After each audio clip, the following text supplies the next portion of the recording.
Greetings and welcome to the December 2023 Visa Bulletin update. My name is Chad Graham with the law firm of Graham Ader.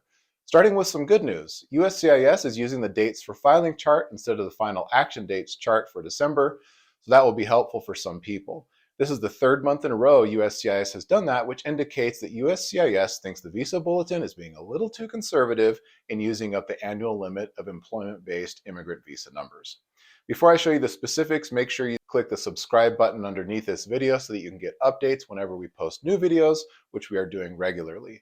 And if you want to help make this a jolly season for us here at Graham Ader, click that like button as well. As I did last month, I'm going to show you a chart indicating the number of months of retrogression for each priority category over the past 17 months.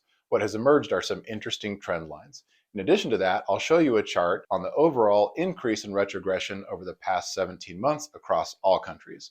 Okay, let's check out these highly anticipated graphs.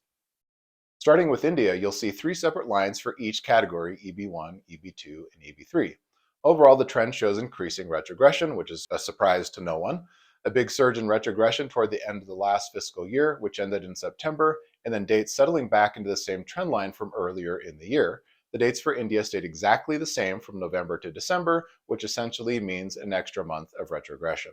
China is similar with the exception of EB3, which may be showing us a bit of a downward trend over the past 6 months, so that's definitely something to keep an eye on. But unfortunately, like India, China's dates all stayed exactly the same, so a 1 month bump in retrogression for each category in December. Now looking at the rest of the world, EB1 is current, EB3 showed the huge increase in retrogression through the end of September, followed by the predictable drop at the beginning of the new fiscal year in October, although it stayed higher than we anticipated. EB2 may be starting a downward trend, so another one worth watching. But again, the dates for each category stayed exactly the same, so effectively 1 month of additional retrogression for worldwide category in December. Now, the last thing I want to show you is the overall retrogression. This chart combines the total months of retrogression for each country all added together, which shows what overall retrogression trend looks like. And what we see is an overall increase in the number of people applying for employment-based green cards over the past 17 months. We see the strong upward trend. There's a bump at the end of the last fiscal year, and then the drop back into the trend line starting in October, maybe slightly lower than the trend line from the previous 10 months.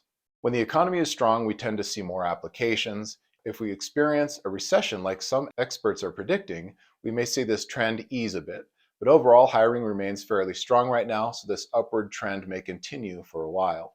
Keep tuning into our monthly Visa Bulletin updates, and we'll let you know what we're seeing and anticipating. If you haven't done so, go ahead and subscribe so that you get notifications when we post new videos. We'll see you next time.